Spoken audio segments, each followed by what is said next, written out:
What would you do if the person you trusted most in this world tried to kill you?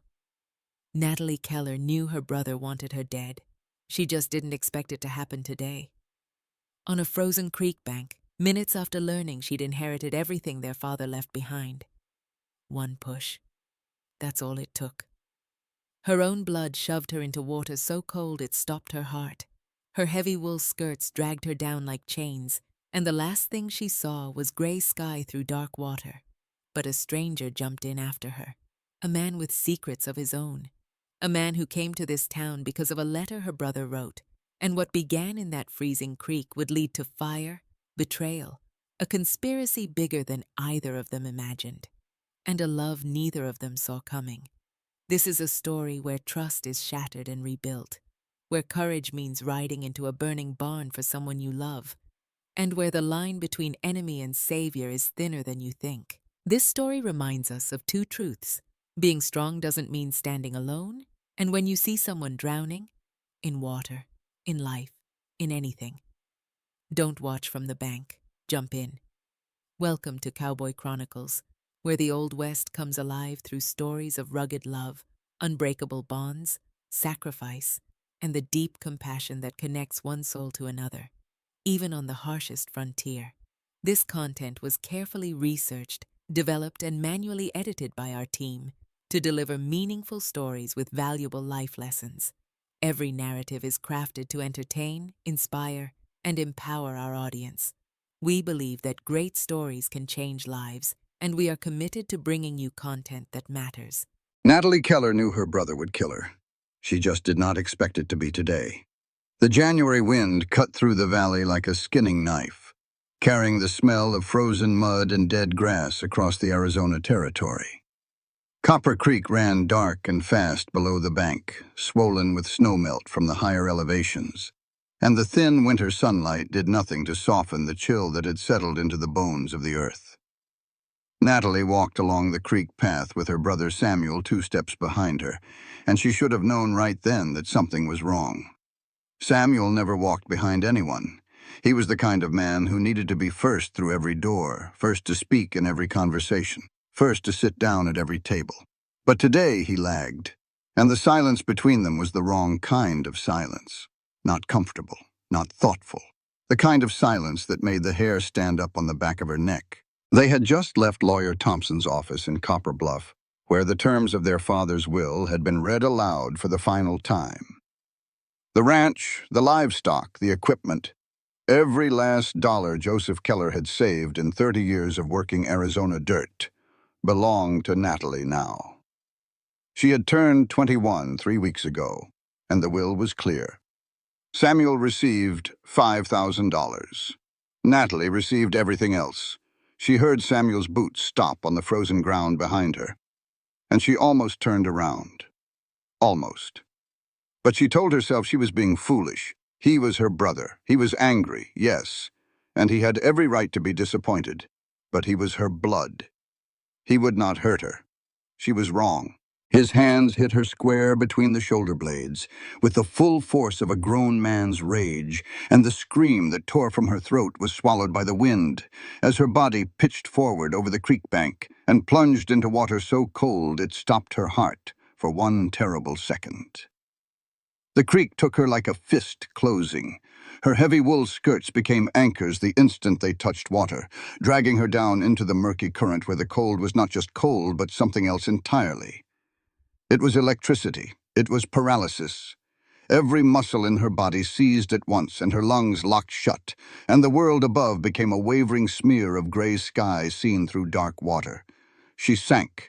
The current pulled her sideways toward a rock ledge, and her boots scraped stone, and the wool dress her mother had sewn before she left them 14 years ago was killing her now, yard after yard of soaked fabric wrapping around her legs like chains. But Natalie Keller did not stop fighting. She remembered her father's face. She remembered his voice saying, "This land is yours, Natalie girl." She remembered the promise she made at his bedside 3 months ago when the fever took him, that she would keep the ranch alive and make it something he would be proud of. And rage, pure blinding rage, exploded in her chest hotter than the water was cold. She was not going to die today, not like this. not because her brother decided she did not deserve what their father had given her. Her hands clawed upward. Her boots kicked against rock. She fought with everything she had, but the skirts were too heavy and the current was too strong and her lungs were burning and the edges of her vision were going dark. Above the water, a sound she could not quite hear. A splash. Something crashing through the surface with enough force to shift the current around her. Then arms. Strong arms wrapping around her waist and pulling, hauling her upward against the drag of her waterlogged clothes with a strength that seemed impossible. She felt the muscles in those arms straining, felt the desperate kick of legs fighting the same cold that was killing her. And then they broke the surface together, and Natalie gasped and choked, and the January air hit her face like a slap from God himself. She coughed up creek water that burned her throat. The man holding her was swimming them both toward the bank with one arm locked around her chest, and she could feel his heart hammering against her back, could hear his ragged breathing in her ear. He was fighting the cold, too. He was dying the same death she was, and he had chosen it to save her. They reached the bank and hands grabbed at them from above. Bill Morrison from the feed store, his weathered face white with shock. Two men Natalie did not recognize. They pulled her from the water and she collapsed onto the frozen mud, shivering so violently that her teeth sounded like hoofbeats on cobblestone. Her rescuer hauled himself out after her, water streaming from his clothes, and dropped to his knees beside her. He was big. That was the first thing she noticed through the fog of cold and terror. Tall and broad-shouldered with dark brown hair plastered to his forehead and eyes the color of whiskey held up to firelight. His face was all hard angles and weathered tan, the face of a man who worked under open sky. "Roll her on her side," he said, and his voice was rough and steady despite the fact that he was shaking as badly as she was. Someone helped turn her, and she coughed up more water, her whole body convulsing. "That is it. Get it all out. You are safe now, miss. I have got you." "Samuel," Natalie gasped between coughs. "Samuel pushed me." The cowboy's eyes sharpened and his gaze lifted to where her brother stood 20 yards back from the group, face the color of old bone. "That true?" the cowboy asked, and his voice dropped to something that was not a question at all. "She slipped," Samuel said quickly. "I tried to grab her, but I missed." "That is a lie," Natalie managed. Her voice was stronger now, even though she was shaking like a cottonwood leaf in a storm. "He looked right at me and pushed me in. He wants the ranch." Bill Morrison stepped forward, his face grim as a gravestone. "I saw it too. The boy pushed her clear as day. I was bringing my wagon past and saw the whole thing from the road." The cowboy stood slowly. Water dripped from his coat and his boots, squelched in the mud. But none of that seemed to matter as he fixed Samuel with a stare that could have frozen the creek solid in July. "You tried to kill your own sister," the cowboy said. Samuel's face twisted. "The ranch should be mine. Father was a fool to leave it to a woman. She will lose everything." The cowboy took a step forward and Samuel took 3 back. Someone went to fetch the sheriff. The cowboy shrugged off his coat, which was already stiffening in the freezing air, and wrapped it around Natalie's shoulders. "We need to get you inside, miss. This cold will finish what the creek started if we do not get you warm soon." He bent down, and before Natalie could protest, he scooped her up like she weighed nothing at all. She wanted to tell him she could walk, that she was not some helpless thing that needed carrying, but her legs were water, and her body was shaking apart, and the truth was she could not have taken 2 steps without falling. So she let herself lean against his chest, felt the steady hammering of his heart beneath her cheek, and felt something she had not felt in 3 months. Safe. For just a moment, in the arms of a stranger whose name she did not even know, Natalie Keller felt safe. "What is your name?" she asked through chattering teeth. "Grant Sullivan," he said. Samuel had vanished by the time they reached the road. But when Grant looked back at the creek bank one last time, something caught his eye, and his gut clenched hard. There, in the frozen mud beside the tracks where Samuel and Natalie had walked, were a 3rd set of boot prints. Farther back, half hidden in the brush, as if someone had been standing there watching the whole thing happen. Tall, heeled riding boots with a distinctive square toe. Not Samuel's cheap work boots. Something finer. Something expensive. The tracks led north toward the largest ranch in the territory. Grant stared at those prints, and his stomach knotted for the second time that day. Whatever had happened at this creek was not just a brother's rage.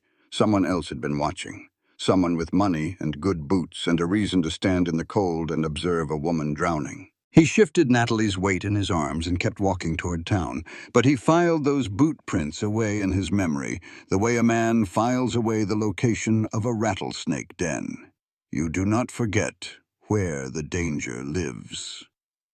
Grant Sullivan had come to Copper Bluff looking for answers.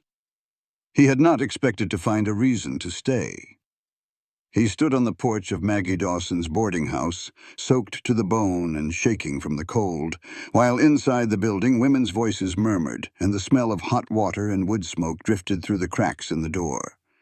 Natalie Keller was in there being tended to, and he should have been thinking about getting himself dry and warm because the January air was turning his wet clothes to ice against his skin. Instead, he was thinking about a letter. 6 months ago, his older brother Marcus had ridden up to the corral at their family ranch in the Colorado mountains and handed Grant a piece of paper without saying a word. The letter was addressed to nobody in particular, sent to half a dozen ranches across Colorado, and it was from someone who signed only as S. Keller of the Arizona Territory.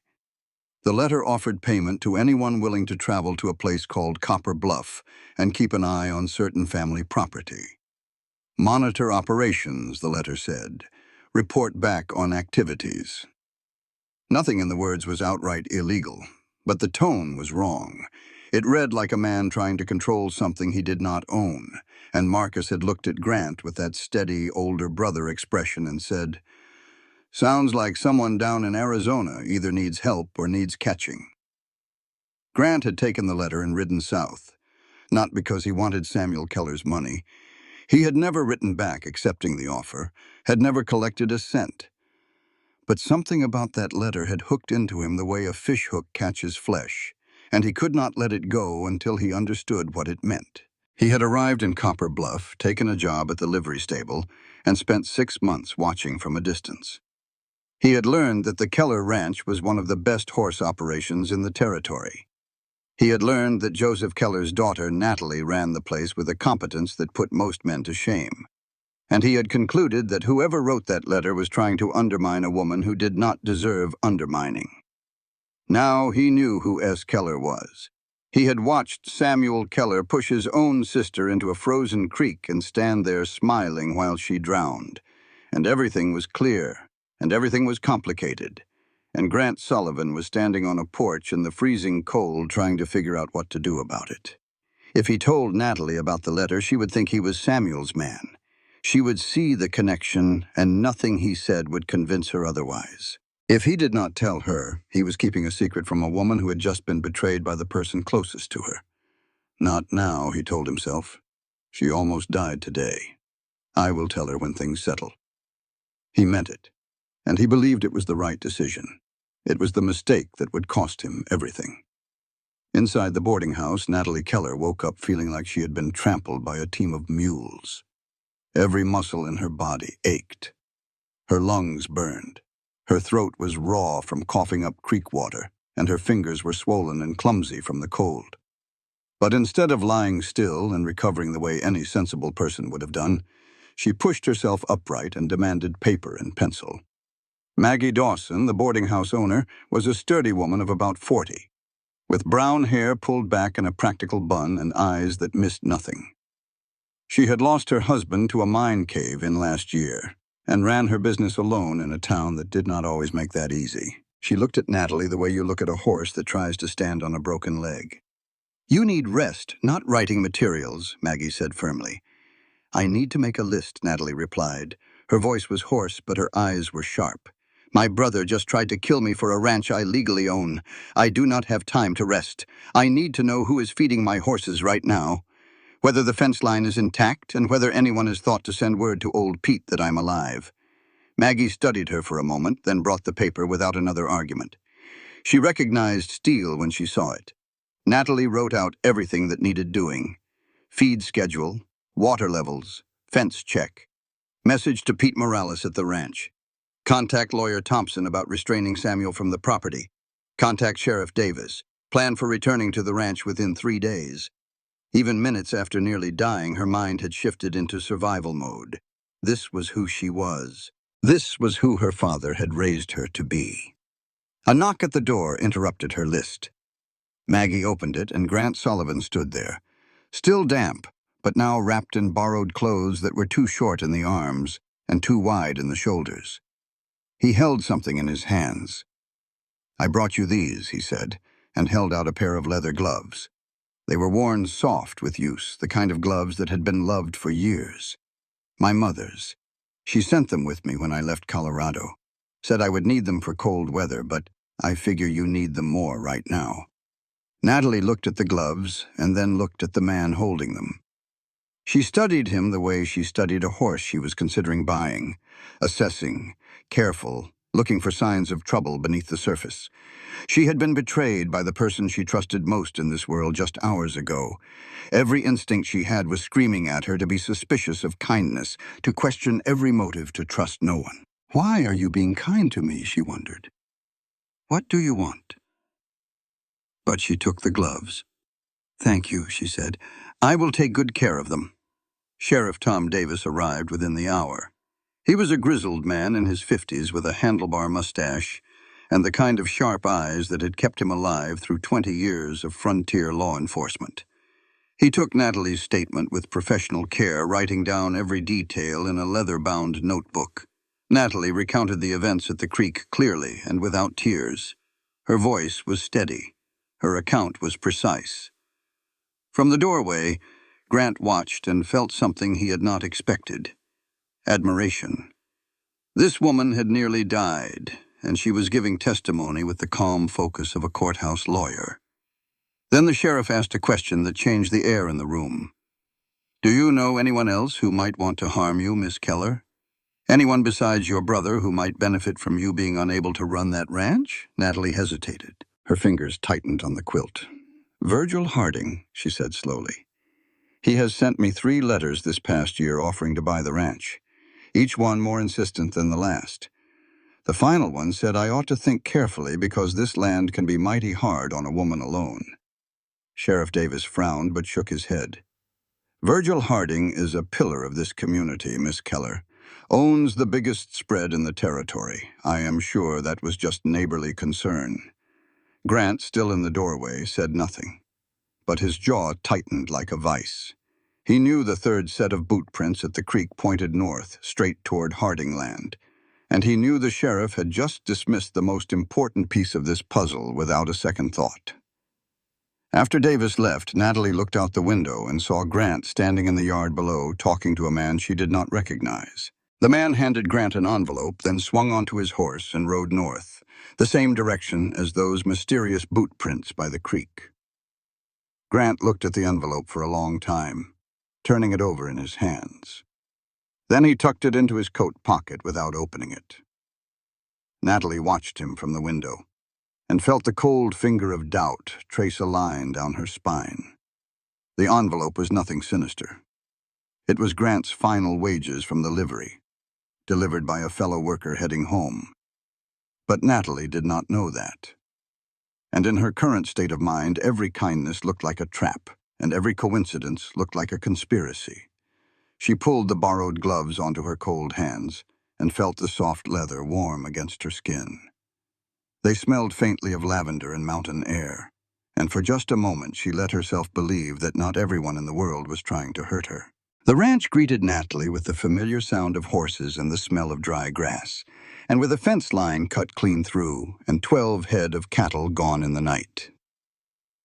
3 days after her brother tried to drown her, Natalie rode home in a borrowed wagon driven by Grant Sullivan, who had given his notice at the livery and offered to work her ranch until she was properly staffed. She had accepted his help because she needed it, not because she trusted him. Trust was a currency she had run out of.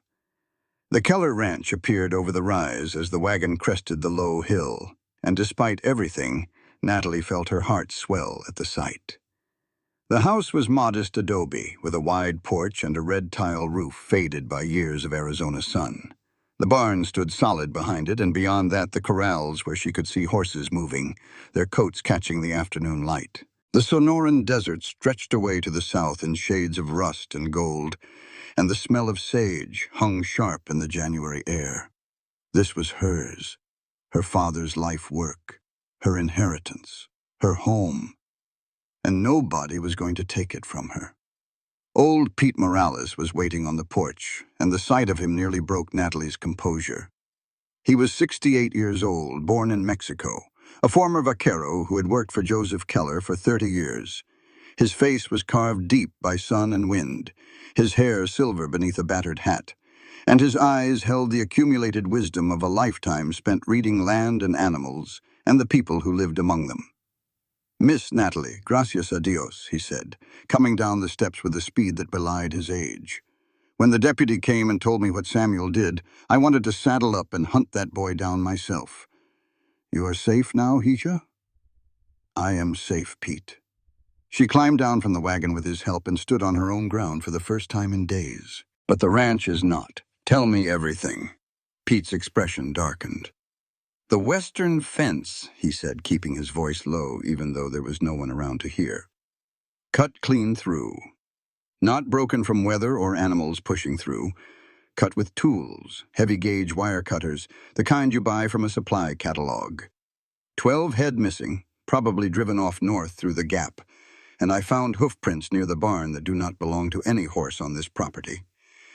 He looked at Natalie with eyes that had seen too much trouble in too many years. "This ain't wild animals or petty thieves, Hija. Somebody wants you to know they can walk in any time they please." Natalie felt the anger rise in her chest again, the same anger that had kept her fighting in the frozen creek. "Let them come," she said. "This is my land, and I will defend it." Grant had already climbed down from the wagon and was studying the fence line from a distance. His eyes narrowed. He walked to the cut section and knelt, examining the marks with the careful attention of a man who understood tools and the people who used them. "These cuts were made by someone who knew what they were doing," he told Natalie when she joined him. "Heavy-gauge cutters, like Pete said. And look here," he pointed to the ground beside the fence post. "Boot prints. Tall, heeled riding boots with a square toe." Natalie stared at the prints. The same kind of boots as the third set of tracks by the creek? Grant met her eyes. The same kind exactly. He followed the tracks north across the hard-packed ground until they disappeared on rocky terrain heading toward the far boundary of the property. And beyond that boundary, though he did not say it aloud, lay the vast spread of Virgil Harding's ranch. The first day of work was long and hard. Natalie and Grant repaired the cut fence while Pete kept watch from horseback, his old Spencer rifle laid across the saddle. They spoke only about the work, Natalie maintaining a careful distance that Grant recognized and respected. She gave him tasks, and he completed them without unnecessary conversation. She was his employer. He was her hired hand, that was all. But then a young colt spooked at a jackrabbit and bolted from the corral, racing across the open ground toward the rocky hills. Natalie was on her horse in an instant, leaning low over the saddle as she gave chase. Grant saw the direction the colt was heading and kicked his own mount into a run, cutting wide to come at the animal from the opposite side. They drove the colt into a natural box between two rock formations without exchanging a single word. Natalie came from the left, Grant from the right, and they closed the gap at exactly the same speed, reading each other's movements with an instinct that had nothing to do with planning and everything to do with the way two people sometimes understand each other without explanation. The colt stopped, sides heaving, and allowed Natalie to slip a halter over its head. "You knew which way I would go," she said, looking at Grant with an expression that was equal parts surprise and something else she was not ready to name. Grant shrugged, his face unreadable beneath the brim of his hat. "You read horses. I read the person riding them." It was the first time Natalie had looked at him and seen something beyond a helpful stranger. He understood her. Not in the way men usually claim to understand women, by assuming they knew what she needed. He understood her the way one horseman understands another, by watching and paying attention, and never assuming anything. That night, after supper, old Pete found Grant alone at the bunkhouse. The old vaquero stood in the doorway with his arms crossed and his eyes hard. "I have worked this ranch 30 years, Sullivan. I know when a man is good and when a man is hiding cards." "Which one are you?" Grant wanted to tell him the truth. The words were right there on his tongue, the whole story about Marcus and the letter, and why he had really come to Copper Bluff. But something held him back. Not dishonesty. Caution. He needed more time to understand the full picture before he started showing his hand. "I am the kind who jumps into a frozen creek, Mr. Morales," he said quietly. Pete studied him for a long time, his dark eyes unblinking. "That buys you time," he said finally. "It don't buy trust. Trust is earned daily." He turned and walked away, and Grant stood alone in the bunkhouse doorway staring out at the Arizona dark. Pete was right. The rescue at the creek had earned him entry to this ranch, but it would not sustain him here. Every day he kept the truth about that letter was another brick in a wall that would eventually fall on him. He should tell Natalie, he knew that. But not yet. Not until he understood what Harding was planning, because those boot prints told him Samuel had not acted alone, and rushing the truth to Natalie without the full picture would only create confusion when what she needed was clarity. At least that is what he told himself. It was past midnight when Natalie woke to a sound she could not identify. Something wrong in the quality of the silence outside. A disruption in the normal symphony of wind and horses and distant coyotes. She pulled her father's revolver from beneath the pillow and stepped barefoot onto the porch, her nightgown covered by a heavy wool coat. Grant was already there. Sitting on the top step with his rifle across his knees, his eyes fixed on the darkness beyond the fence line. "What are you doing here?" she whispered. "Waiting to see if whoever cut that fence comes back for more," he answered, without turning his head. Natalie sat down beside him. Not close enough to touch, but close enough that she could feel the warmth radiating from his body in the cold night air. Above them, the Arizona sky was brilliant with stars, more stars than you could count in a lifetime, and the desert spread out around them in shades of silver and shadow. They did not speak again. They did not need to. They sat together in the dark, two people watching for danger. And Natalie realized with a small shock that this was the first time since her father died that she did not feel alone when the sun went down. She did not know how long they sat there. She did not know when the feeling crept up on her, slow as dawn. But somewhere in that long, cold vigil, with the stars turning overhead and the desert breathing around them, Natalie Keller began to let go of the smallest, thinnest thread of the suspicion she carried like armor. Not trust, not yet, but the possibility of trust, which was something she had not felt in a very long time. The white stallion they all called Devil had thrown 4 cowboys, cracked old Pete's ribs last year, and was looking at Grant Sullivan with eyes that said he would be next. His real name was Phantom, and he was the finest piece of horseflesh Natalie had ever seen. Pure white coat that gleamed like fresh snow, deep chest, strong legs, and a bloodline that traced back to the Spanish horses the old missions had bred 100 years ago. Joseph Keller had purchased him 8 months before he died, paying more than he probably should have, because he recognized greatness when he saw it. But Phantom was broken in a way that had nothing to do with his body. He was terrified of people. He kicked, he bit, he threw anyone who tried to mount him, and the wildness in his eyes was not the wildness of a free spirit.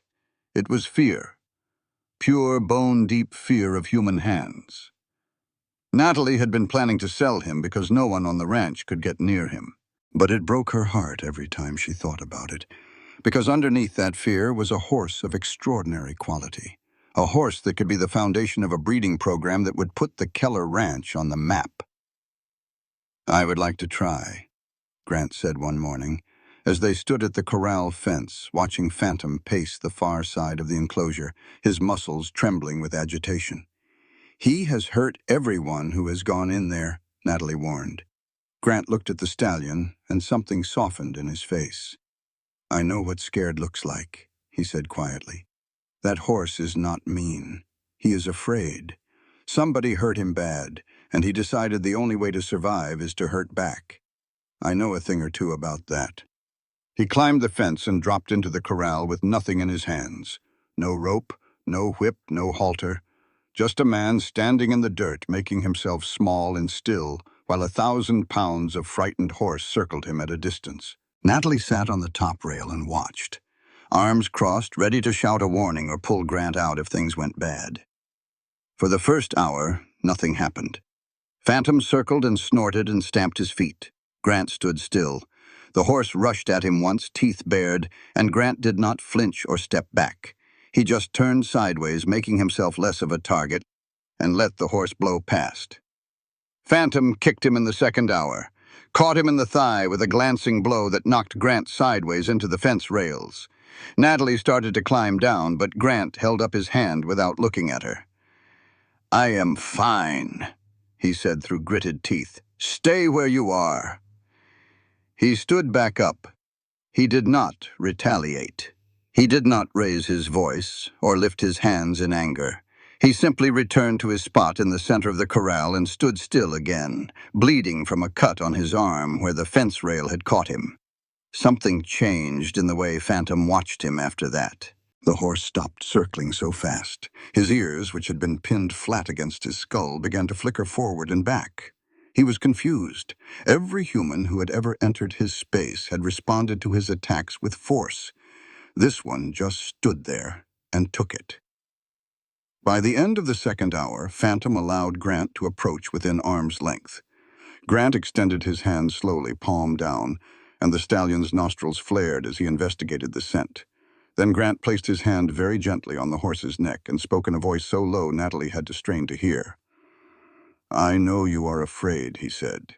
"Somebody hurt you before you came here. But I will not do that. You have my word." Natalie heard those words and something cracked open inside her chest. Because Grant was talking to the horse, but he was also talking to her. She knew what it was to be afraid, to expect violence from every hand that reached toward you, to build walls so high and thick that nothing could get through. She had been doing it since her mother walked out the door when she was 7 years old, since Samuel turned mean, since her father died and left her alone. And here was this man, standing in a corral with an animal that had hurt him, bleeding and bruised, speaking words of patience and promise, showing her a different way to be.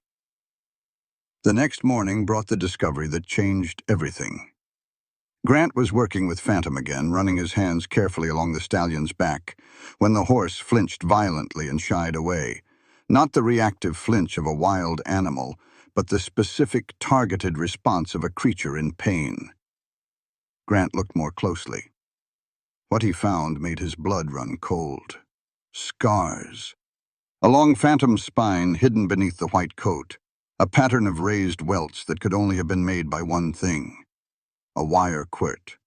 The kind of braided wire whip that cruel men use to inflict maximum pain on animals.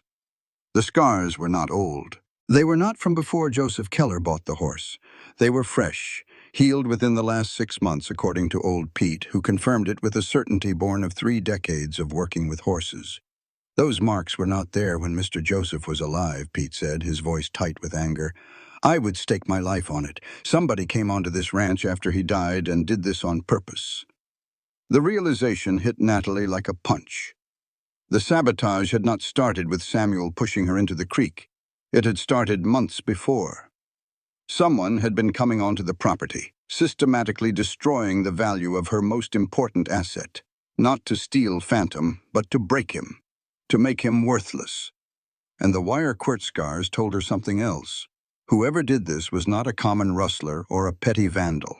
This was someone who understood the horse business well enough to know exactly where to inflict damage that would be hidden from casual inspection, but devastating to the animal's trust and usefulness.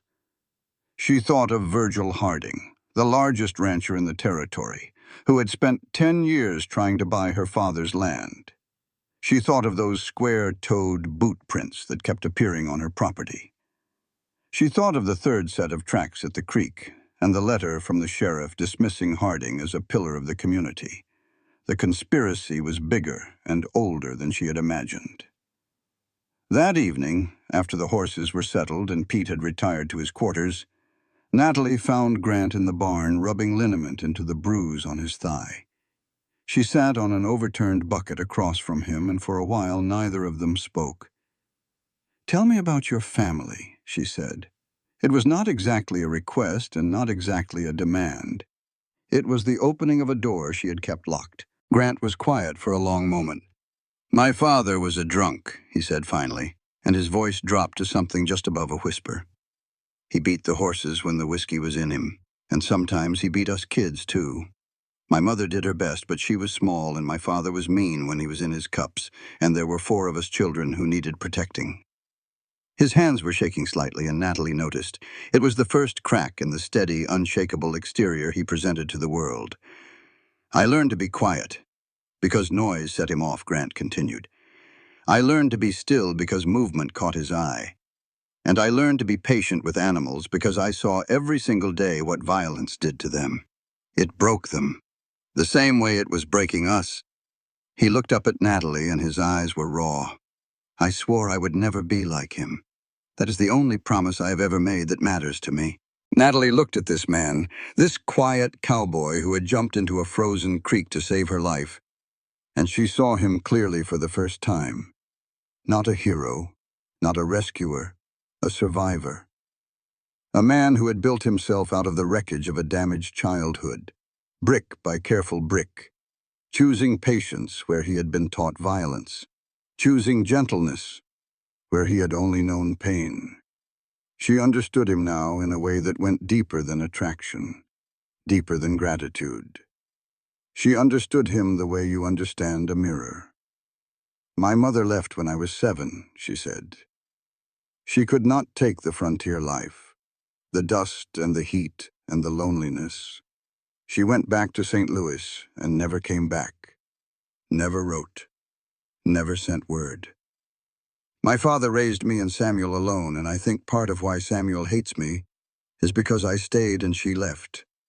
I became the woman on the ranch, and he could never forgive me for being better at it than him." Grant looked at her steadily. "You are more than better at it. You are more than taught. You are gifted." Natalie almost smiled, but the expression did not quite reach her mouth. "My father saw it. Samuel saw it too. The difference is what they did with that knowledge. My father nurtured it. Samuel wanted to destroy it." The lantern light flickered between them, and the barn smelled of hay and horse and leather. And something was building in the small space between their bodies that neither of them was ready to name. Not yet. The wounds were too fresh and the trust too fragile. But it was there. The next morning, Natalie took over Phantom's training, using the join-up method her father had taught her.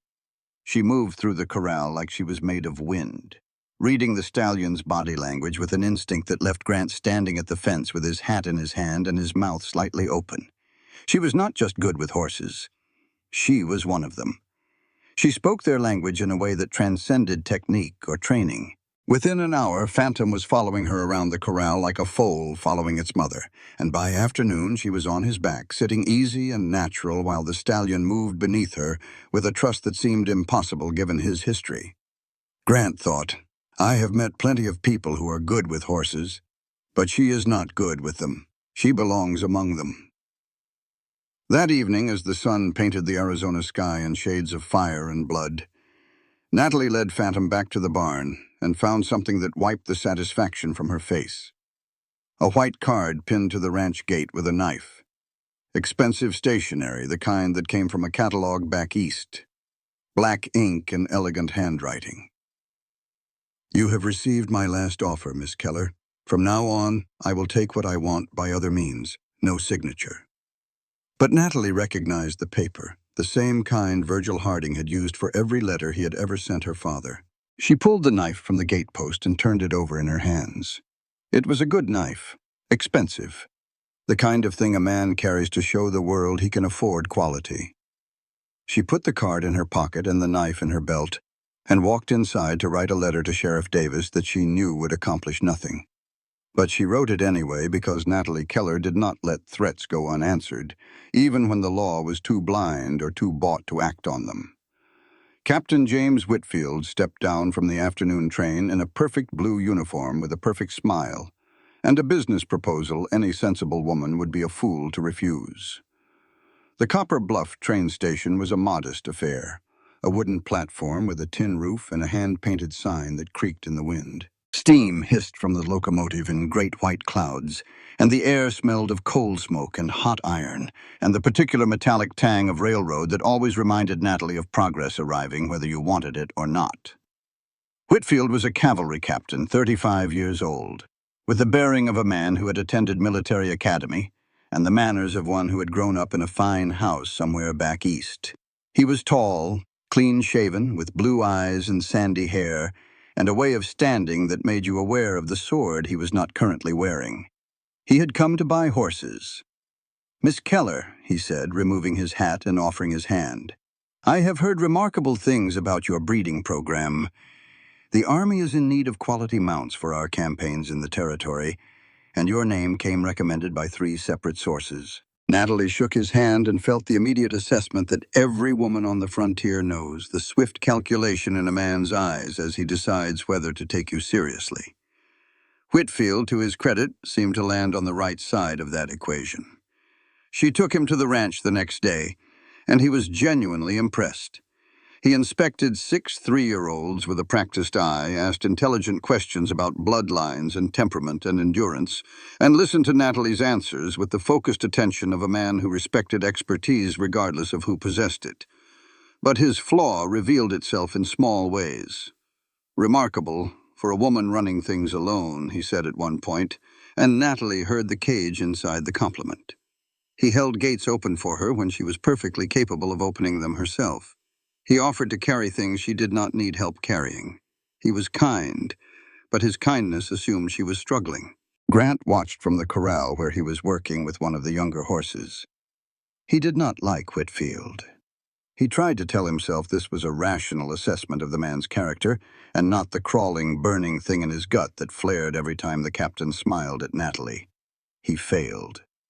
When Whitfield invited Natalie to dinner at Maggie Dawson's boarding house to discuss the terms of a long-term supply contract, Grant had to bite his tongue so hard he tasted copper. The dinner was a civil affair. Maggie served roast beef and potatoes, and watched the proceedings with the sharp eye of a woman who had spent a year running a business alone, and knew exactly when a man's professional interest tipped into something personal. Whitfield laid out his proposal over coffee. A standing contract to supply cavalry horses annually, 6 to 10 animals per year at premium prices, guaranteed income, military backing, and the prestige of being an official Army supplier. In return, he wanted regular visits to the ranch to inspect the stock and oversee quality. The contract was excellent. The condition was the problem. He wants to come to the ranch regularly, Natalie thought. He wants an excuse to be here, and it is not about the horses. She glanced at Maggie, who was clearing plates nearby. The older woman caught her eye and gave her a look that spoke volumes. "He is not looking at the horses, honey." Natalie signed nothing that evening. She told Whitfield she needed time to consider the terms, which was true, and that she wanted her lawyer to review the contract, which was also true.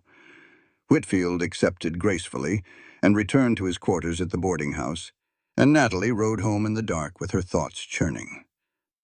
Grant was on the porch when she arrived, which had become his habit in the evenings. He sat on the top step with a cup of coffee and an expression that was trying very hard to be neutral and not quite succeeding. "How was dinner?" he asked. Natalie sat down beside him, leaving a careful distance between them. "Good." He offered a supply contract for the cavalry. Long-term, good money, serious commitment. Grant nodded slowly. "That is a good deal." "But," Natalie said. "No, but." The silence stretched between them, filled with the sound of wind moving through sagebrush and the distant call of a coyote. The desert sky was enormous above them, crowded with stars. and the air smelled of warm stone cooling in the darkness. Natalie thought, "Why do I want him to say but? Why do I want him to be jealous? Why does the space between us on this step feel like the most important distance in the world?" Grant stood up and headed for the door. Then he stopped and turned back. "Natalie." "What?" "He was right to admire you. Anyone with eyes would." Then he went inside and left her sitting alone on the porch with her heart hammering against her ribs like a horse kicking at a stall door. She sat there for a long time, feeling the warmth of the wood where he had been sitting, and she thought about the way he said her name, just her name, and how it sounded different coming from him than it had ever sounded from anyone else. She was still sitting there when the screaming started, not human screaming, horses, the high-pitched shriek of terrified animals, and Natalie was on her feet and running before her mind caught up with her body. The barn door was wide open, and in the moonlight Grant could see the corral gate swinging free, and beyond it, a dozen panicked horses scattering into the Arizona dark like buckshot from a 12-gauge. He was out of the bunkhouse and running before the sound of Natalie's boots on the porch even reached his ears. Somebody had opened the barn and the corral from the outside. Deliberate, calculated, designed to cause maximum damage and chaos. "Saddle up," Natalie shouted, already heading for the barn where Phantom stood in his stall, too smart to run with the panicking younger horses. She had a bridle on him in seconds and was on his back without a saddle, riding into the darkness like a ghost on a white horse. Grant grabbed the closest mount he could find, old Pete's working horse, and followed her into the night. The desert was treacherous in the dark, full of gopher holes and loose rock, and sudden drops that could break a horse's leg and snap a rider's neck. But the young horses were scattered in every direction, and if they ran too far, they might never be found. They worked as a team without discussing it. The same instinctive coordination they had shown chasing the colt days before, but now amplified by urgency and danger. Natalie rode west to head off the group that was running toward the open desert. Grant swung east to cut off the ones heading for the rocky hills. He was pushing Pete's horse hard through a dry wash when the animal stumbled on loose stone and went down on its front knees. Grant pitched forward over the horse's neck and hit the ground rolling, and before he could get up, he heard the thunder of hooves coming straight at him. 3 panicked horses, running blind in the dark, were bearing down on his position. He tried to stand, but his ankle twisted and he went down again, and the hoofbeats were getting louder, and there was nothing between him and a dozen iron-shod hooves. Then Phantom materialized out of the darkness like a white streak, Natalie leaning low over his neck, and her hand shot out and grabbed Grant by the back of his shirt collar with a grip that nearly choked him. She hauled him off the ground and across Phantom's back in one motion, and the stampeding horses thundered past close enough that Grant felt the wind of their passing on his face. She held him there, half on the horse and half off, until Phantom carried them clear of danger. Then she pulled up and Grant slid to the ground, gasping, his ankle throbbing. "You all right?" she asked, breathing hard. "I will be." He looked up at her. She was silhouetted against the stars, sitting bareback on a horse she had tamed from wildness just days ago, and she had just saved his life with the kind of instinctive horsemanship that most men spent decades trying to achieve. "We are even now," she said, and there was the ghost of a smile on her face. "You pulled me out of the creek. I pulled you out of the stampede." They spent the next 2 hours rounding up the scattered horses, and by the time they got them all back to the corral, it was well past midnight. They stood in the barn, both covered in dust and sweat, breathing hard, and the lantern light caught the planes of Natalie's face and turned her eyes to dark honey. Grant stepped toward her without thinking about it. Natalie did not step back. He reached up and pulled a piece of straw from her hair, and his fingers brushed her cheek, and both of them stopped breathing. Old Pete's voice calling from the house broke the moment. They stepped apart, but neither of them pretended nothing had happened. In the morning, Natalie found what she was looking for in the mud around the barn. Boot prints. Tall, heeled riding boots with a square toe. The same prints from the creek. The same prints by the cut fence. And tucked into the barn door frame, a folded page torn from what appeared to be the county land registry. The Keller Ranch name was crossed out, and beside it, in neat handwriting, the words, "Sold Harding."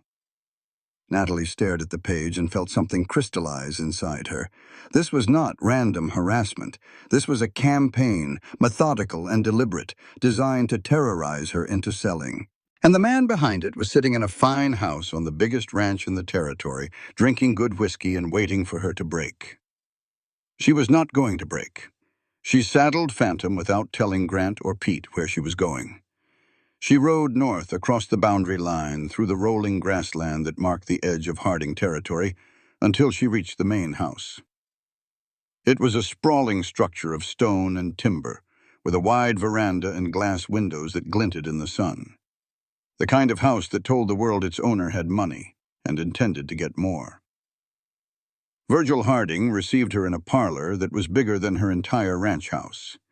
He was a tall man in his 50s, silver-haired with the lean build of a rancher and the smooth hands of a man who had not done his own work in years. His eyes were the pale blue of winter sky, and they held about as much warmth. "Miss Keller," he said pleasantly. "What a surprise. May I offer you tea?" Natalie stayed on her feet. She pulled the torn registry page from her coat and held it up. "Care to explain this?" Harding glanced at the paper with the mild interest of a man looking at a menu. "I do not know anything about that, Miss Keller. Where did you find it?" "Pinned to my barn door, along with a threatening note on your stationery and a set of boot prints that match the ones found at the creek where my brother pushed me in to drown." Harding's expression did not change by so much as a muscle. "I am sorry about your troubles, but I do not see what they have to do with me." He set down his teacup. "Let me speak plain, though. Your ranch sits between two pieces of my land. I need it to complete my cattle road to the railroad. I have offered fair prices, more than fair. You do not sell, and that is your right. But this is hard country, Miss Keller. Wildfire, disease, strangers causing trouble.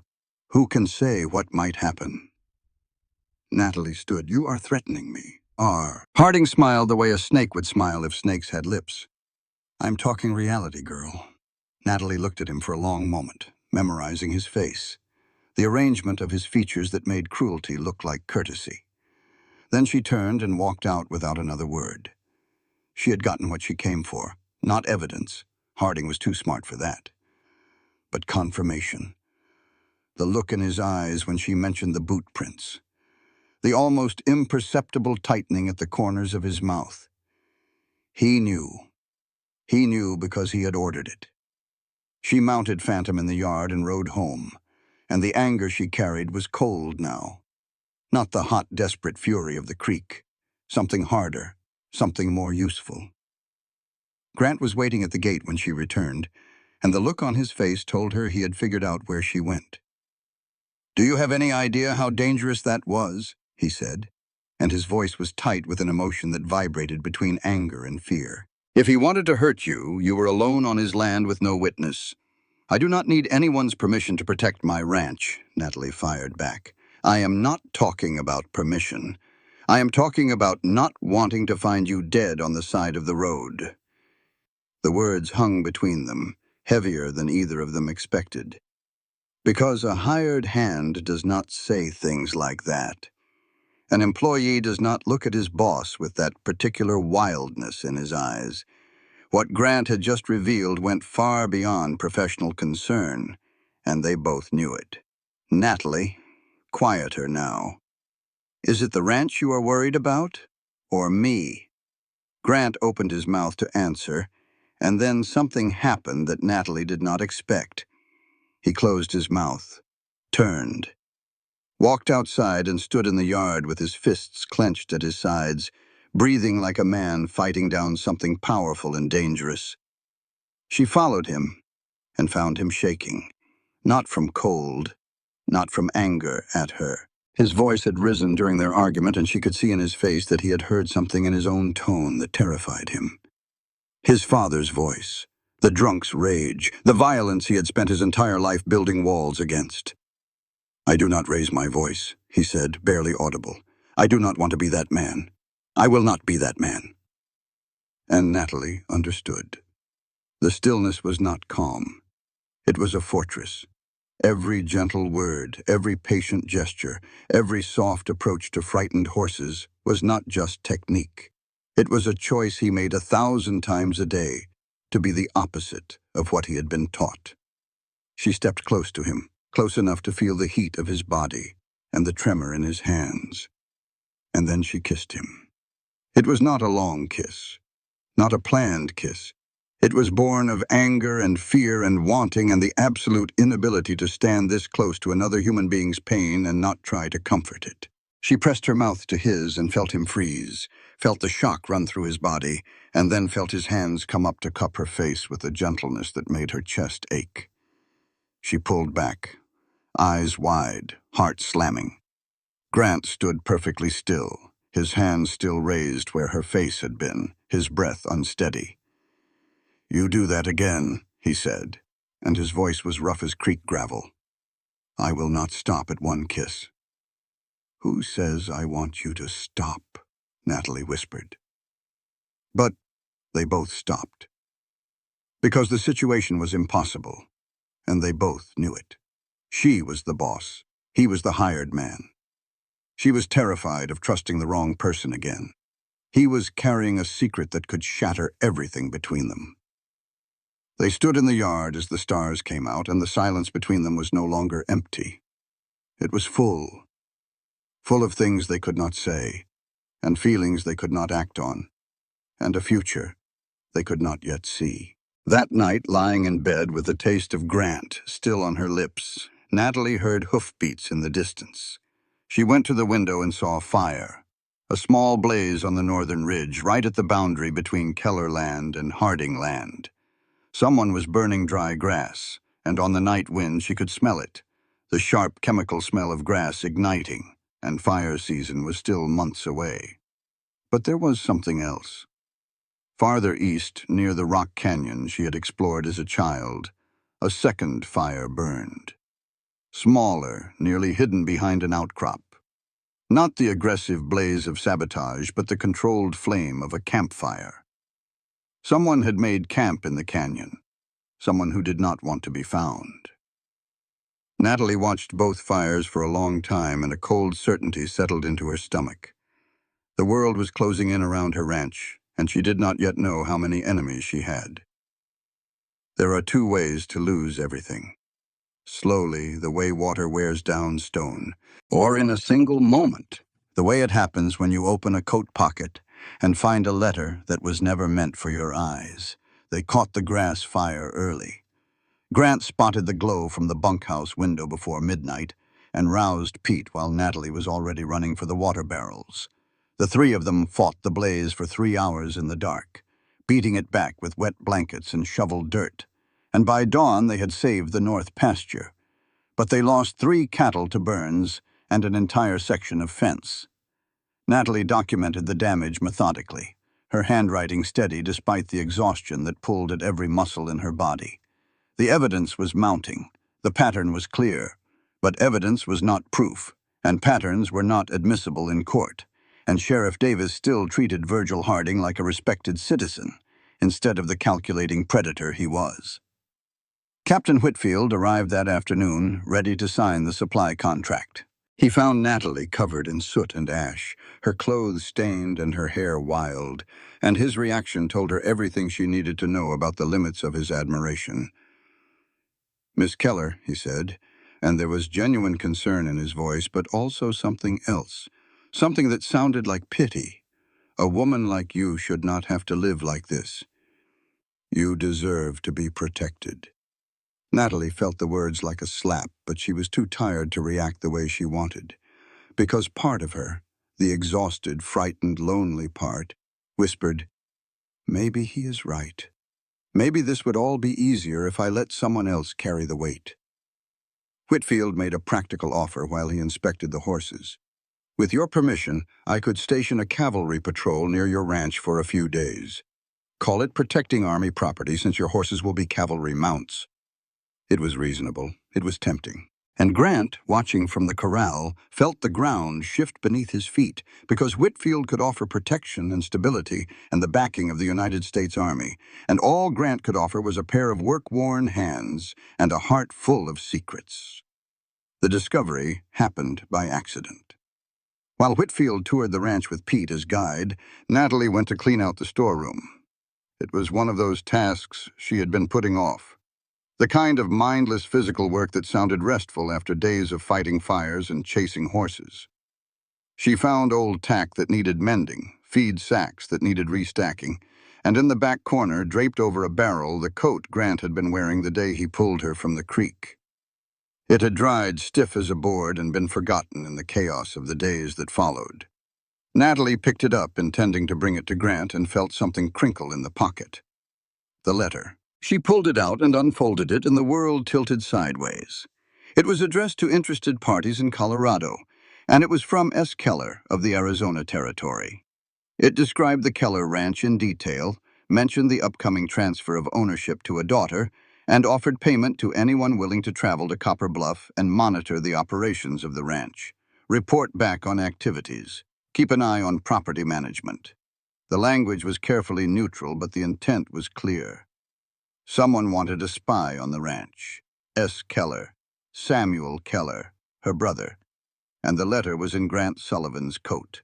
The coat he had been wearing for 6 months. The coat he had been wearing the day he happened to be riding past the creek at the exact moment she was drowning. Natalie's hands went numb. The blood drained from her face and pooled somewhere deep in her stomach where it curdled into something toxic. She read the letter twice, 3 times, looking for any interpretation that did not mean what she thought it meant. There was none. She walked outside on legs that felt like they belonged to someone else. She found Grant by the corral, brushing down one of the mares, and she called his name in a voice she did not recognize. Grant turned and saw the letter in her hand, and every drop of color left his face. "Come here," Natalie said. She looked at old Pete, who was walking back from showing Whitfield the south pasture. "Pete, I need you to hear this." Pete came over, reading the situation with the instinct of a man who had survived 6 decades of hard living. He positioned himself between Natalie and Grant, not physically blocking either of them, but present, a witness. Natalie held up the letter. "Explain this." Grant looked at the paper and the world he had been carefully constructing, the trust he had earned drop by drop, the connection he had built moment by moment. All of it crumbled in his chest like a dam giving way.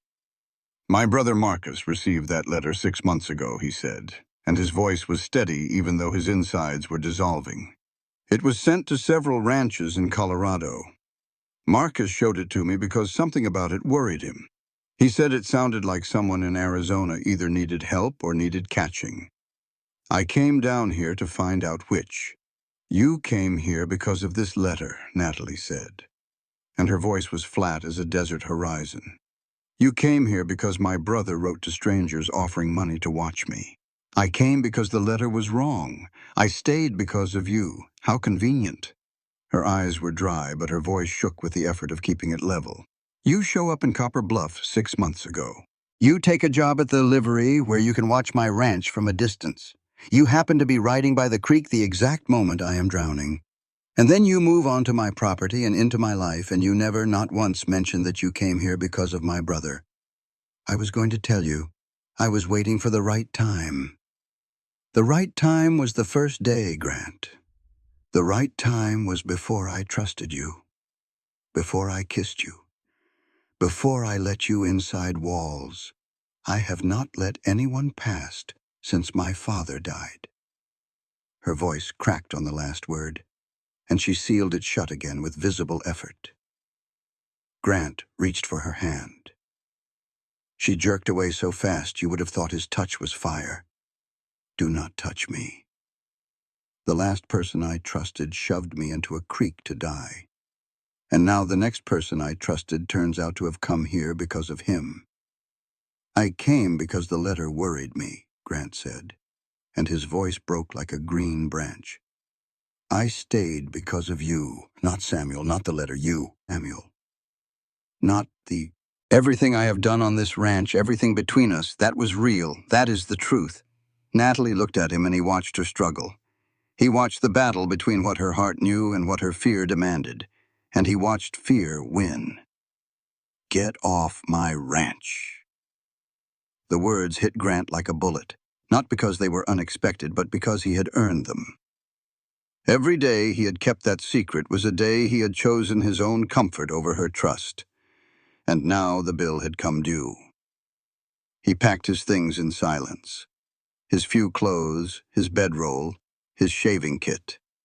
Old Pete stood on the porch watching, his face a mask of conflicted loyalty. The old man believed Grant.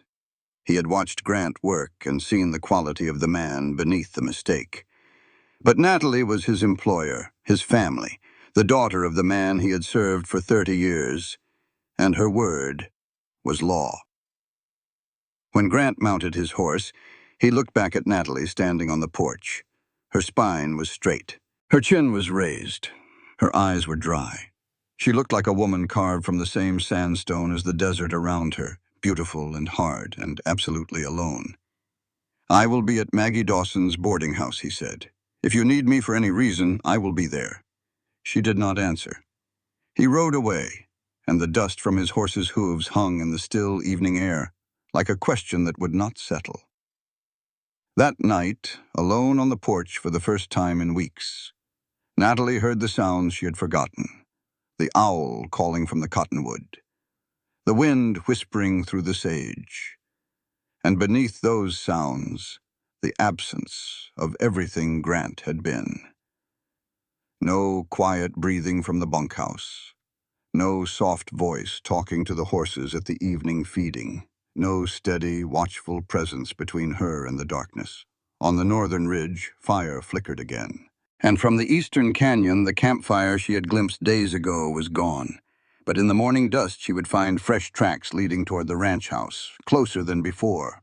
Someone was watching. Someone had been watching for a while. And now she was alone. 3 days without Grant Sullivan, and the ranch began revealing everything his presence had hidden. The fence line that he had been reinforcing every evening needed work in 4 places. The barn door that he had been shimming with a piece of leather started grinding again.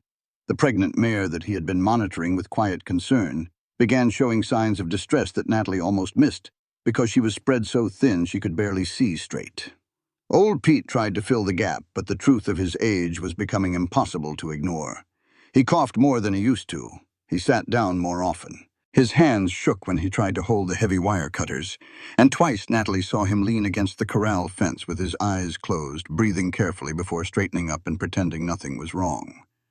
She did not call him on it. She could not afford to lose him, too. So Natalie did everything herself.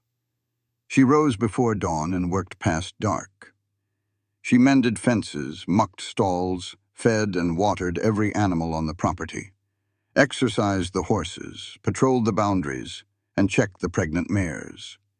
She was so exhausted by the 3rd night that she fell asleep in the saddle during her evening patrol and woke with a jolt when her horse stopped at the barn door. But the physical toll was nothing compared to what was happening inside her. She missed Grant. Not the way you miss a convenience or a helping hand. She missed him the way your lungs miss air when you are underwater. She missed the sound of him talking to the horses in the early morning, that low, patient voice that made frightened animals calm. She missed the way he knew what she needed before she asked for it. She missed the feeling of not being alone on the porch at night, of knowing that someone was keeping watch while she slept. And she hated herself for missing him. Because he had lied. He had kept a secret. He had come to Copper Bluff because her brother sent a letter offering money for surveillance, and every logical part of her brain said that was a betrayal. But another part of her, the part that remembered the look in his eyes when he told her about his father, the part that remembered his hands gentle on Phantom's neck, the part that remembered the taste of his mouth and the way he shook when his voice rose too loud. That part whispered, "You know who he is. You know the letter is not the whole story. You know the truth, even if you are too frightened to face it."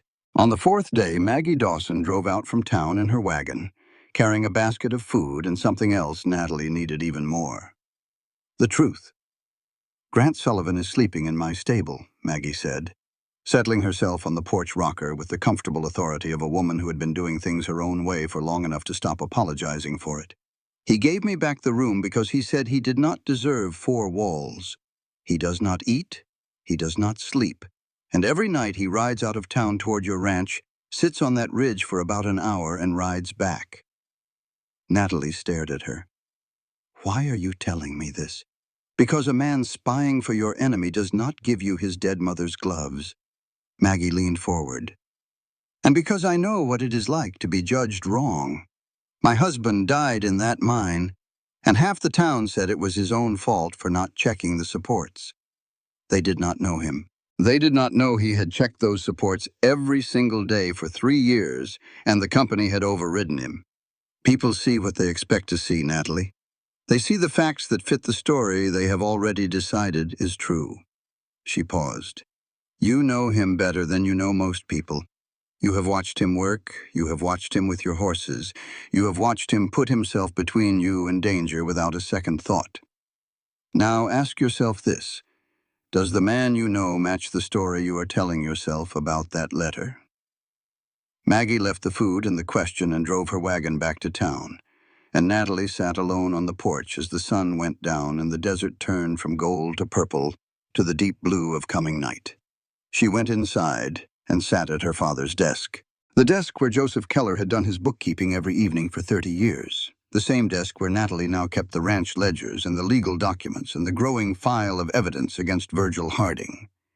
She opened the drawer and her eyes fell on something she had been avoiding. Harding's last purchase offer, written on that same expensive stationery. A generous figure. Enough money to start over somewhere easier. Somewhere that did not require fighting every single day just to keep what was hers. She picked up the letter. For the first time since her father died, Natalie Keller considered giving up. Not because she was afraid, though she was. Not because she was weak, though she felt weak. Because she was exhausted down to the marrow of her bones, and the voice in her head sounded like Samuel saying, "You cannot do this. You are just a woman. Father was a fool to trust you." Maybe he was right, she whispered to the empty room. Maybe Samuel was right. She held the letter for a long time. The paper was smooth and expensive between her fingers, and the numbers written on it represented freedom from all of this. No more cut fences, no more poisoned water, no more fires on the ridge, no more falling asleep on horseback, because there was no one to share the watch. Then she saw it. Tucked into the back of the ledger, a scrap of paper she had never noticed before. Her father's handwriting, small and cramped, written in pencil, that had faded, but was still legible. She pulled it out and read it, and her vision blurred. Natalie, girl, this land is yours. Do not let anyone tell you different. Pa. He must have written it near the end, when the fever was taking him, and he knew he would not survive. A note never meant to be formal, just a father's last word to his daughter, tucked into the back of the book he knew she would use every day. Natalie put down Harding's letter. She tore it in half, then in quarters. Then she stood up and dropped the pieces into the cold fireplace and watched them settle like dead leaves. She was not selling, she was not quitting. She was not letting Virgil Harding or Samuel or her own exhaustion drive her off the land her father had entrusted to her. She would figure this out. She would find a way. She had always found a way. But she did not have long to sit with that resolve because the fourth night brought the worst attack yet. Natalie was doing a final check on the pregnant mares when she heard the snick of rope being cut. She froze, her hand going to the revolver at her hip, and through the slats of the corral fence, she saw a shadow moving near the gate.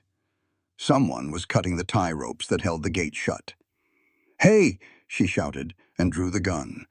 The shadow bolted. Old Pete, who had been sleeping in the barn on Natalie's insistence, came running out with his rifle and gave chase. But the intruder was younger and faster, and Pete was 68 years old and running in the dark over rough ground, and he did not see the fence post until he hit it. The sound of his skull striking wood was a sound Natalie would never forget. A wet, hollow crack, and then the old vaquero crumpled like a puppet with cut strings. "Pete!" Natalie screamed. She fired a shot into the air, and the intruder fled into the darkness, but not before moonlight caught his face. She saw him clearly for 1 second. A young man with a crooked nose and a scar across his chin. She did not know his name, but she had seen him before. At the feed store in Copper Bluff, buying supplies and charging them to the Harding Ranch account. She had her proof, but it was going to cost her. Pete was unconscious. A knot the size of a hen's egg was swelling on his temple, and his breathing was shallow and his pulse was thready under Natalie's fingers. She dragged him inside the house, and it broke her heart how light he was. This man who had been a giant in her childhood, who had taught her to track and ride and read the weather in the clouds. He weighed nothing. He was just bones and loyalty, and 30 years of love for a family that was not his by blood, but was his by choice. She bandaged his head with strips torn from a clean sheet. She propped him on pillows and covered him with blankets and put water beside him in case he woke. Then she went back outside and calmed the horses that had been spooked by the gunshot, and she checked every fence line and every gate and every lock on the property. She did all of this alone. She did not cry. She did not call for help. She managed. And then, at 4 in the morning, sitting on the porch with her father's revolver in her lap and the stars wheeling overhead in the immense Arizona sky, Natalie Keller put her face in her hands and wept. Not from fear, not from pain, from a realization that had been building for days and finally broke through the walls she had spent her whole life constructing. Being strong did not mean being alone. She could do all of this herself. She had proven that, but she did not want to. And not wanting to face the world alone was not weakness. It was wisdom. It was the recognition that the best things in life, the ranch, the horses, the future she dreamed of, were better when shared with someone you trusted. And she trusted Grant Sullivan. She had known it since the night he sat on this porch with a rifle across his knees, watching the darkness so she could sleep. She had known it in the corral when they herded the colt without speaking. She had known it in the barn when he told her about his father, and on the ridge when he said anyone with eyes would admire her, and in the yard when she kissed him, and his hands shook not from desire, but from the fear of losing control. She knew who he was. The letter did not change that. He had come to Arizona because of Samuel, but he had stayed because of her, and she believed him. She had believed him even while she was sending him away, because her heart knew the truth, even when her fear refused to listen. Far away in Copper Bluff, Grant Sullivan was sitting at a bar he had never wanted to enter, staring at a glass of whiskey he had never wanted to pour, his father's drink. The amber liquid caught the lamplight the same way it had caught the light in his father's hand when Grant was a boy, hiding under the kitchen table while the old man raged through the house with a bottle in one fist and his belt in the other. Grant had never touched alcohol, not once in 26 years. It was the foundation on which he had built his entire identity. I am not my father. I do not drink. I do not raise my voice. I do not raise my hand. He was defined as much by what he refused to become as by what he chose to be. But tonight, with Natalie's voice still ringing in his ears, "Get off my ranch," and the knowledge that he had earned every word of her dismissal, the pull of that glass was stronger than it had ever been. The desire not to feel. The longing for numbness. Just one night. Just this once. He lifted the glass. The smell hit him, and memory came flooding back.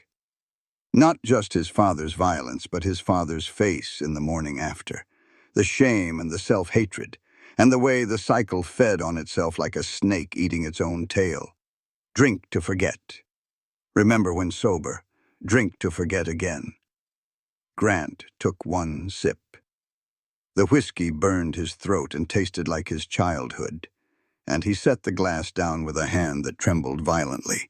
"No," he said aloud to the empty space. "Not this. I will not be this." He pushed the glass away and dropped coins on the bar and walked out into the cold night air, and something fundamental had shifted inside him. He had looked into the darkest pit of his own nature and stepped back from the edge. He was not his father. Not tonight. Not ever. In the saloon, before he had ordered the whiskey, he had heard something important. Two of Harding's ranch hands, too deep in their cups to watch their tongues, talking about a lawyer coming from Tucson. A big shot with a briefcase full of papers, including a promissory note, allegedly signed by Joseph Keller, owing a substantial sum to Virgil Harding.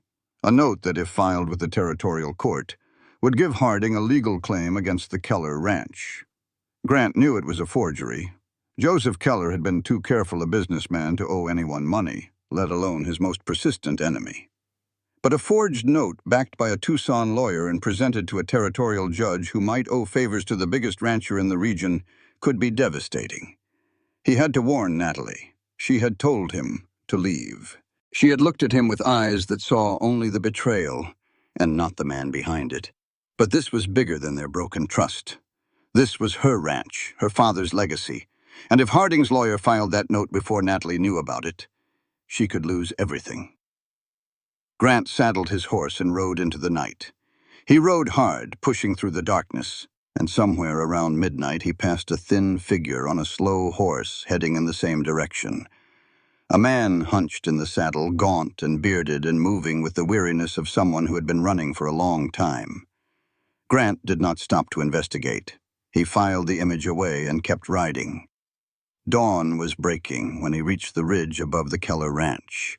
The house looked small and fragile in the morning light, and on the porch he could see Natalie sitting in a chair with a gun in her lap, and even from this distance he could see the shadows under her eyes and the defeat in the slump of her shoulders. He kicked his horse forward, and the dust of his approach rose behind him like a flag.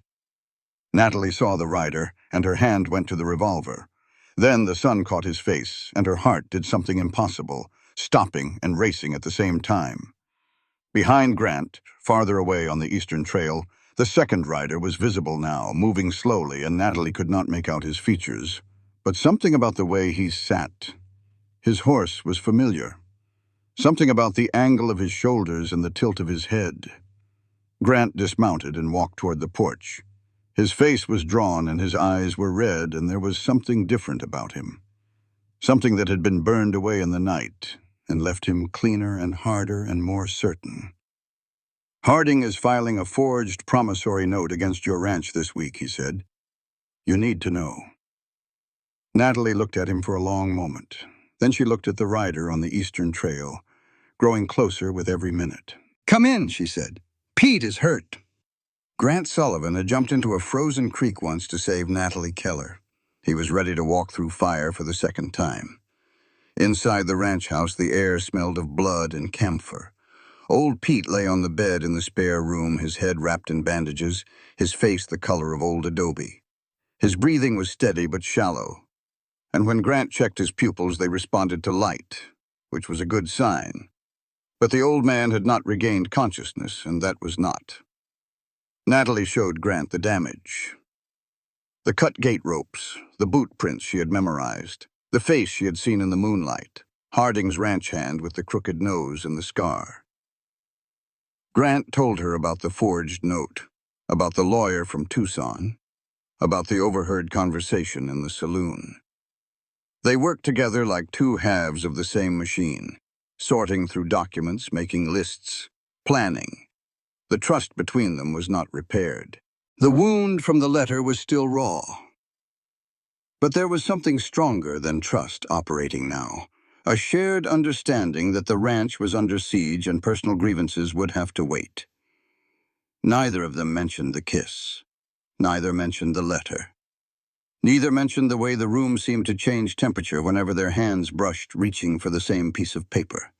It was just past noon when Grant went to the barn to check on the horses and found a ghost. Samuel Keller stood in the shadows between two stalls, and Grant's hand went to his gun before his brain fully registered what he was seeing. A man who had once been healthy and well-fed was now gaunt as a rail, his beard matted and wild, his clothes hanging off his frame. His eyes were the worst part. They held the desperate, cornered look of a coyote caught in a steel trap. "Do not shoot," Samuel said, and his voice cracked. "I am not here to cause trouble." Grant kept his hand on his gun. "Talk fast." Samuel took a shaking breath. "Harding used me. He knew I was angry about the will, and he poured kerosene on it. Told me if Natalie was gone, the ranch would come to me, and then he would buy it at a good price. Fed me money, gave me ideas. I was so full of hate, I did not see I was being played." He reached inside his coat, and Grant's hand tightened on the gun. Samuel pulled out a bundle of papers, folded and dirt-stained, and held them out. "Letters," he said, "between me and Harding." He put it all in writing because he's the kind of man who keeps records. He admits to the forged note. He admits to ordering the sabotage. He admits to sending his man to damage the ranch. It is all there. Grant took the papers but did not lower his guard. "Why are you bringing this to us? Last time you were here, you tried to kill your sister." "Because Harding stopped sending money," Samuel said. And there was no nobility in his voice, only raw survival. "I was in Mexico, broken alone, and he cut me loose. I was his pawn. When I was useful, he paid me. When I became a liability, he threw me away. I have nothing left, no money, no family, no home. These letters are the only thing of value I still possess." Then Samuel reached into his coat again, and this time what he brought out was not papers. It was a pocket knife, old, worn, with a handle made of antler that had been polished smooth by years of use. Grant recognized it from Natalie's descriptions, Joseph Keller's knife, the only personal item the old man had left to his son. "Give this to Natalie," Samuel said, and his voice broke. "It is the only thing Pa left me, and I do not deserve to keep it." Grant looked at the knife, and then at the man holding it. He searched Samuel's face for genuine remorse and found mostly fear and exhaustion. This was not a man reborn by conscience.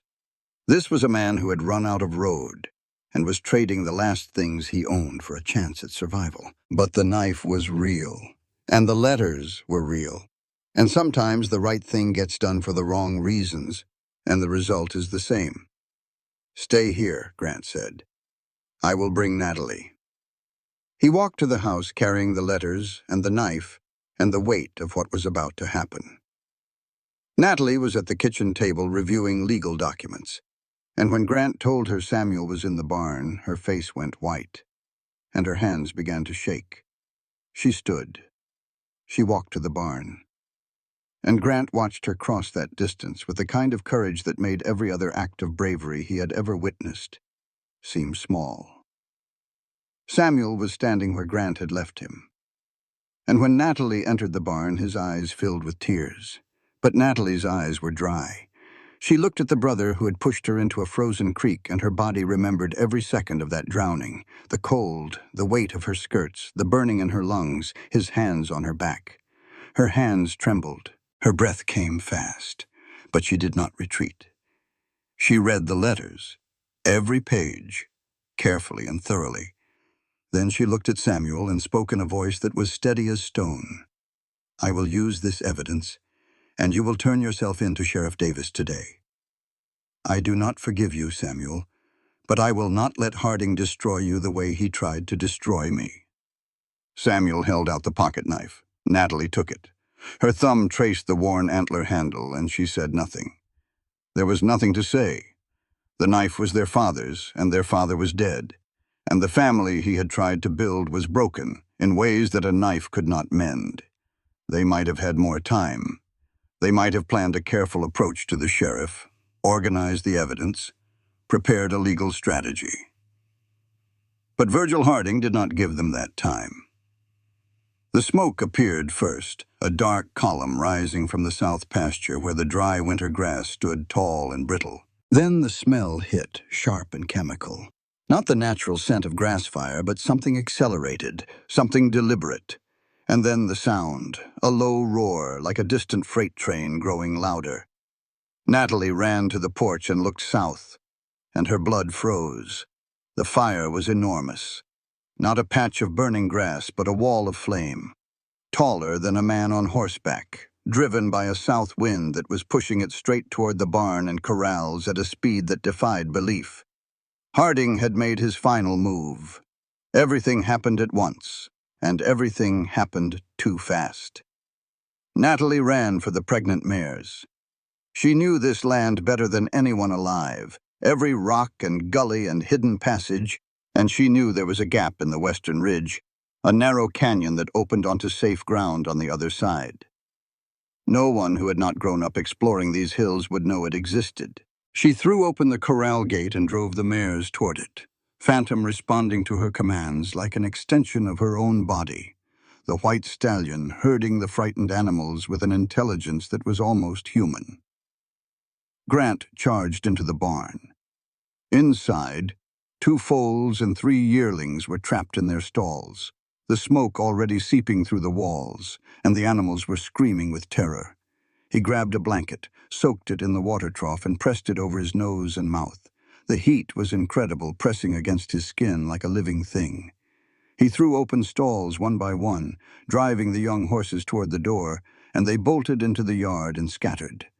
But Phantom's stall was in the back, and the last foal, the smallest, had pressed itself into a corner and refused to move.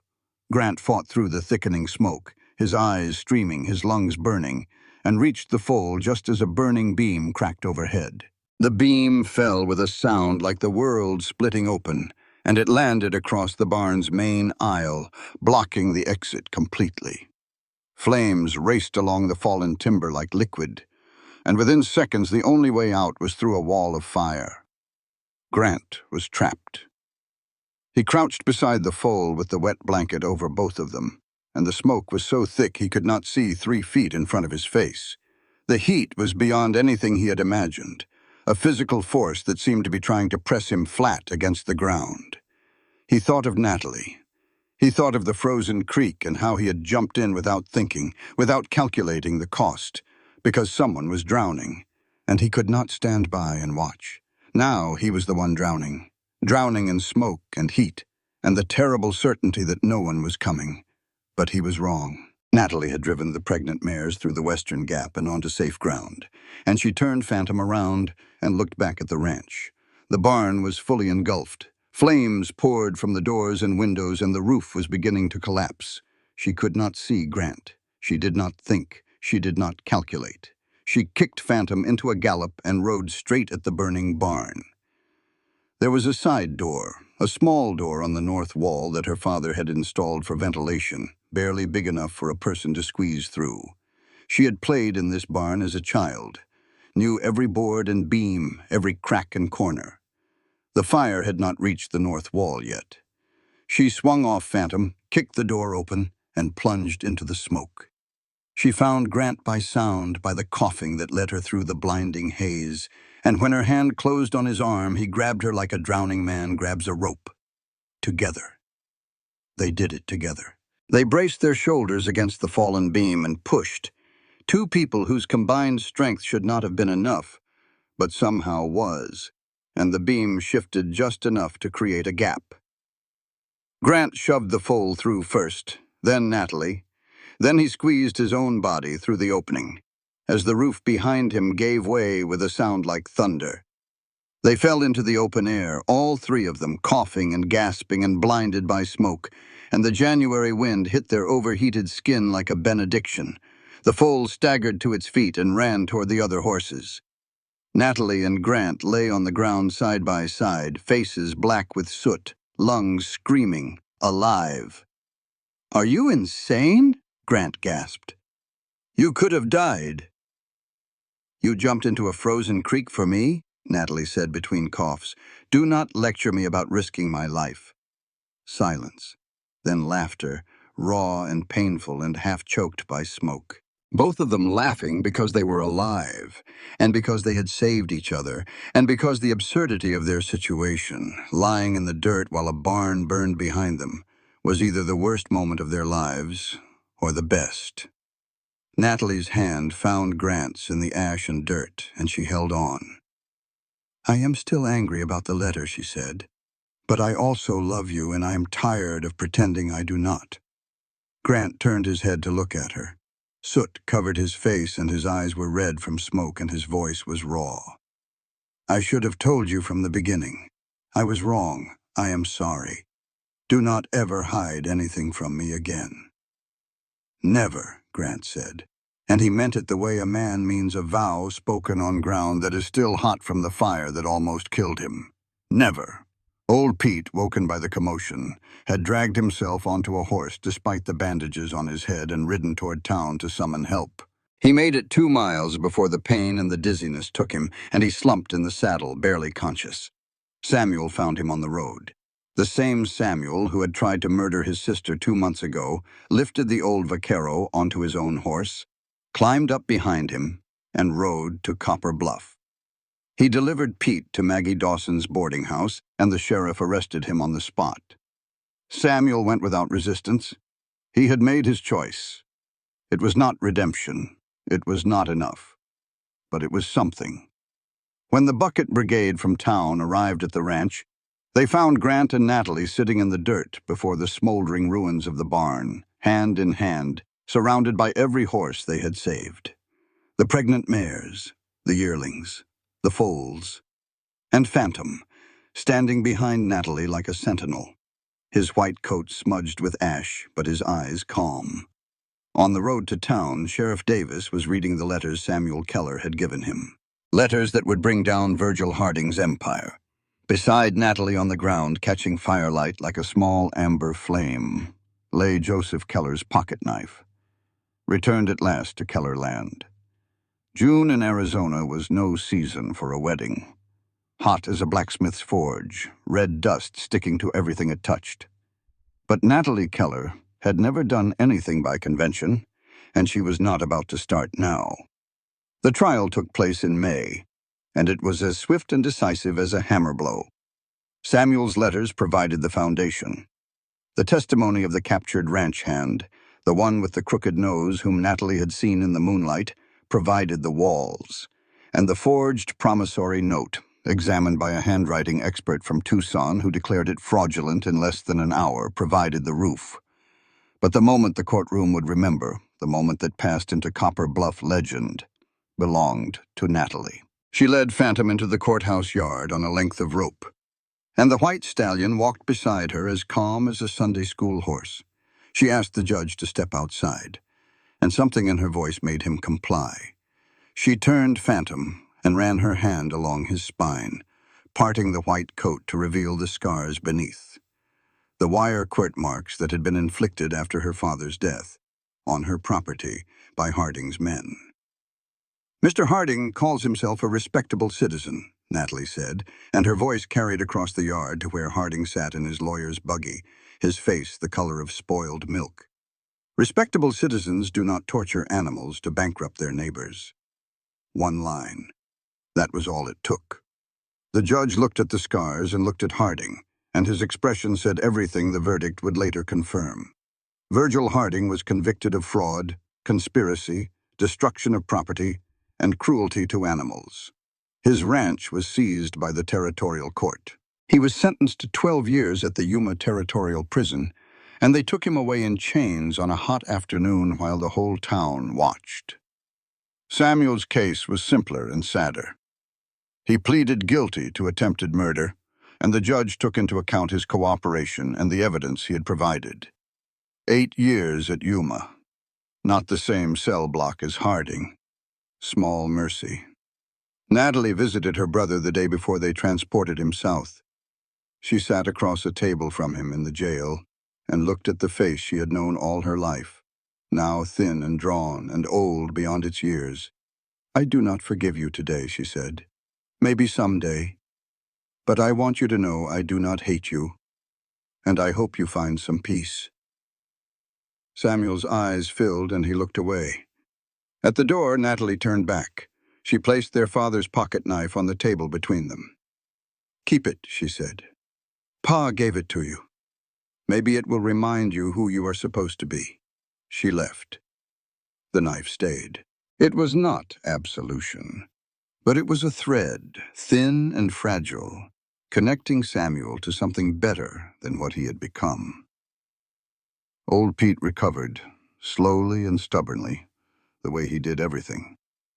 But the knock to his head had taken something from him that was not coming back, and he knew it. He was too old for the hard work of ranching, and pretending otherwise would only put Natalie at risk. Natalie built him a cabin on the ranch property, a small adobe structure with a porch that faced the mountains and a rocking chair that Pete immediately claimed as his throne. "You will live here as long as you want," Natalie told him. "This is your home." Pete looked at her with eyes that held 30 years of memories. A young girl learning to ride, a teenager gentling her first wild horse, a woman standing in the ashes of a burned barn with the man she loved beside her. "Your papa would be proud of you, Hija," he said, "mighty proud." The proposal happened on a June evening when the heat of the day was finally breaking and the sky was turning the color of ripe peaches. Grant led Natalie to the barn, which had been rebuilt over the past 2 months with lumber from town and the help of neighbors who showed up without being asked, because that was how things worked in Copper Bluff when the community decided you were one of their own. Inside the new barn, Phantom stood in his stall, calm and steady, and around the stallion's neck, Grant had tied a leather cord holding a single key. The key to the barn door. Natalie looked at the key and then at Grant, and the question in her eyes was the most beautiful thing he had ever seen. "I do not have a ring," Grant said. "I do not have land. All I have got is these 2 hands and this heart, and both of them belong to you. This key is my promise. I will care for everything you love, the horses, the ranch, this life, as if they were mine. Because when you say yes, they will be ours." Natalie lifted the key from Phantom's neck. The leather cord was warm from the horse's body heat, and the key was solid and real in her hand. "I will say yes," she said, "but I have one condition." Grant looked worried. "What? You take the house key, too. I am tired of you sleeping in the bunkhouse when there is a room with your name on it inside." The meaning was clear. Not hired help. Family. Grant pulled her close and kissed her, and this time neither of them stopped. The wedding took place on a Saturday afternoon in front of the ranch house porch, the same porch where they had sat together through so many nights, watching the darkness and learning to trust. Old Pete walked Natalie down the makeshift aisle between 2 rows of chairs borrowed from Maggie Dawson's dining room. Maggie herself had cooked enough food to feed the whole town, which was fortunate because the whole town had shown up. Sheriff Davis was there looking slightly embarrassed, as he should have been for dismissing Natalie's warnings about Harding. Lawyer Thompson was there with the legal papers that confirmed the Keller Ranch was Natalie's beyond any question or contest. Bill Morrison from the feed store, who had witnessed Samuel's crime at the creek, stood in the front row with his hat over his heart. Captain Whitfield had sent a telegram of congratulations and a promise that the cavalry supply contract remained in effect. He was a decent man, even in losing.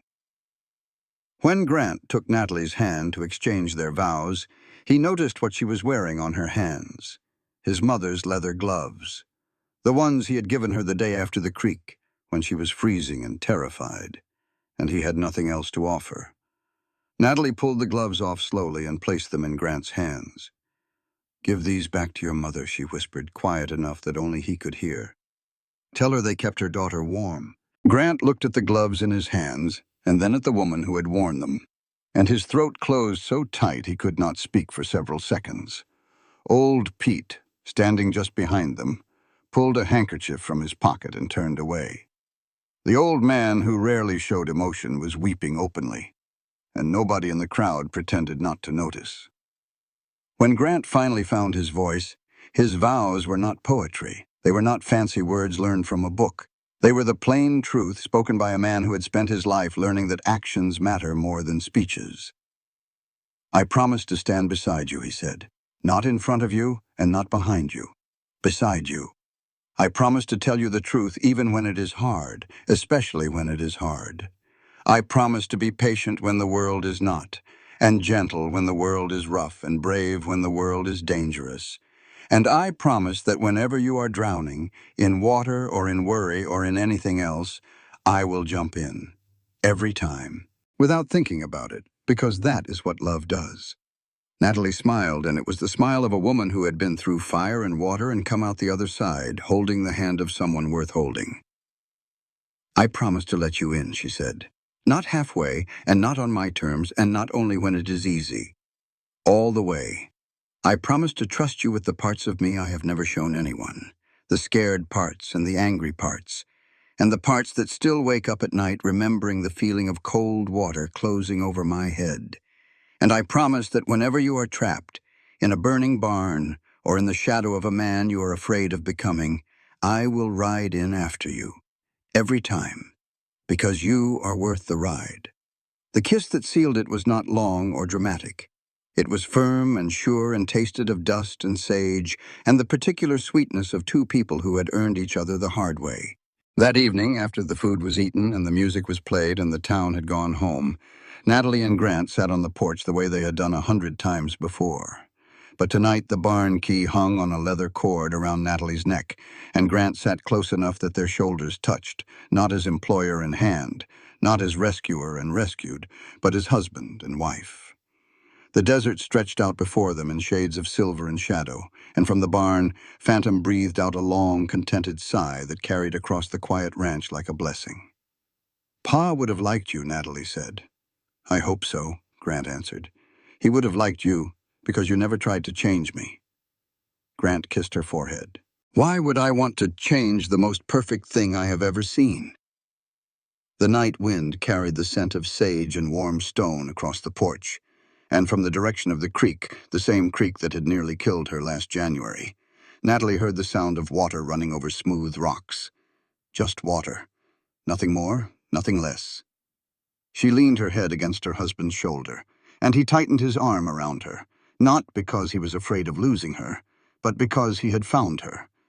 Somewhere in the barn, Phantom shifted in his stall, and the sound of his hooves on fresh straw was the sound of home. The pregnant mares dozed in the corral. The stars turned overhead in the enormous Arizona sky. And in the little cabin on the hill, old Pete sat in his rocking chair and smiled at the darkness, because the ranch was safe and the girl was happy, and that was enough for one old vaquero's heart.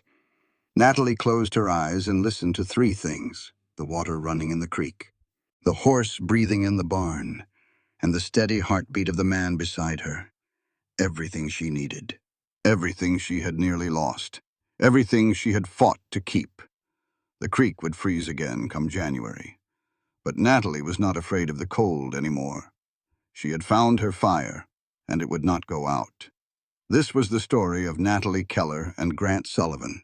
A story about a woman who was pushed into a frozen creek by her own brother and pulled out by a stranger who became everything.